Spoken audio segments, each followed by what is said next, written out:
दोस्तों आज का हमारा नोट्स है explain data structure and operations के बारे में।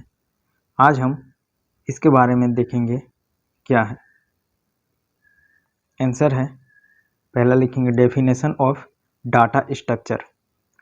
डाटा स्ट्रक्चर दो शब्दों से मिलकर बना हुआ है, जिसमें प्रथम शब्द डाटा तथा दूसरा शब्द स्ट्रक्चर है। यहाँ डाटा का तात्पर्य किसी निश्चित प्रकार की वैल्यू से है। एक स्ट्रक्चर का तात्पर्य एक निश्चित संरचना से होता है, अर्थात डाटा स्ट्रक्चर मेमोरी में एक यूनिट के रूप में डाटा के समूह को रिप्रेजेंट करने का एक तरीका होता है, जिसे आसानी से प्रोसेस किया जा सकता है। अन्य शब्दों में यह भी कहा जा सकता है कि डाटा स्ट्रक्चर एक ऐसी लॉजिकल और मैथमेटिकल मॉडल होता है जो कि विशेष डाटा के रूप में प्रदर्शित करता है।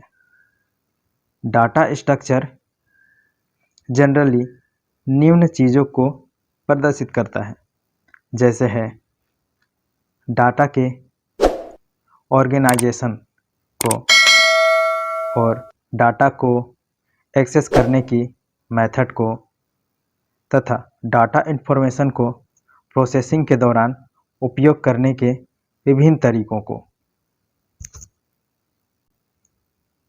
दूसरा लिखेंगे classification of data structure. Data structure को सामान्यतः दो भागों में वर्गीकृत किया गया है, सिंपल डाटा स्ट्रक्चर और कंपोनेंट डाटा स्ट्रक्चर। यहाँ पे डायग्राम बनाया गया है, आप इसको आराम से वीडियो को पॉज करके देखें और अपने नोट्स में इसको उतार लें। क्लासिफिकेशन ऑफ डाटा स्ट्रक्चर इसको बोलते हैं। पहला देखते हैं सिंपल डाटा स्ट्रक्चर। ये क्या होता है? ऐसे डाटा स्ट्रक्चर जिन्हें प्रिमिटिव डाटा स्ट्रक्चर जैसे इंट, फ्लोट, डबल एवं चार की सहायता से बनाया जाता है एवं इन पर आवश्यकता के अनुसार विभिन्न प्रकार के ऑपरेशन को परफॉर्म करता है। उन्हें सिंपल डाटा स्ट्रक्चर कहा जाता है। सिंपल डाटा स्ट्रक्चर को निम्न दो चीज़ों की सहायता से प्रदर्शित किया जाता है, पहला एरे और दूसरा स्ट्रक्चर। दूसरा देखते हैं component data structure. Component data structure एक ऐसे डाटा स्ट्रक्चर है जिसमें विभिन्न प्रकार के सिंपल डाटा स्ट्रक्चर को आपस में जोड़कर एक कॉम्प्लेक्स स्ट्रक्चर बनाया जाता है, जिन्हें कंपोनेंट डाटा स्ट्रक्चर कहा जाता है। कंपोनेंट डाटा स्ट्रक्चर दो प्रकार के होते हैं, पहला लीनियर डाटा स्ट्रक्चर और दूसरा नॉन लीनियर डाटा स्ट्रक्चर। पहला लीनियर डाटा स्ट्रक्चर देखते हैं, ये क्या होता है। यह एक सिंपल लेबल डाटा स्ट्रक्चर होता है जिसमें डाटा को एक निश्चित क्रम में व्यवस्थित करके रखा जाता है। For example array, stack, Q और लिंक्ड लिस्ट। दूसरा है नॉन लीनियर डाटा स्ट्रक्चर। यह एक मल्टी लेवल डाटा स्ट्रक्चर होता है। इसमें डाटा क्रमबद्ध रूप में नहीं होते, फॉर एग्जांपल ट्री, ग्राफ।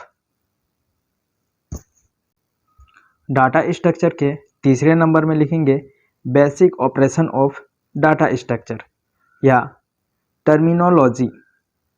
पहला है ट्रैवर्सिंग।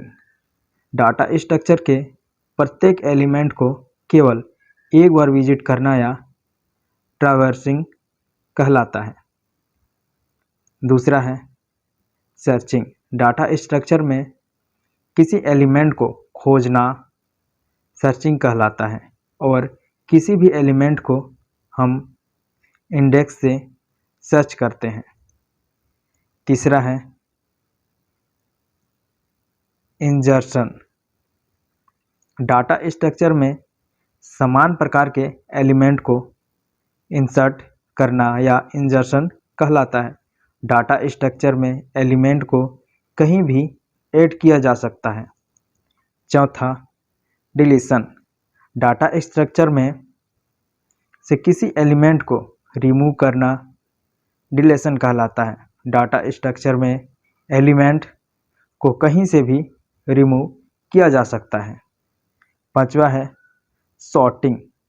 डाटा स्ट्रक्चर में एलिमेंट को एक्सेंडिंग तथा डिसेंडिंग ऑर्डर में अरेंज करना या सॉर्टिंग कहलाता है।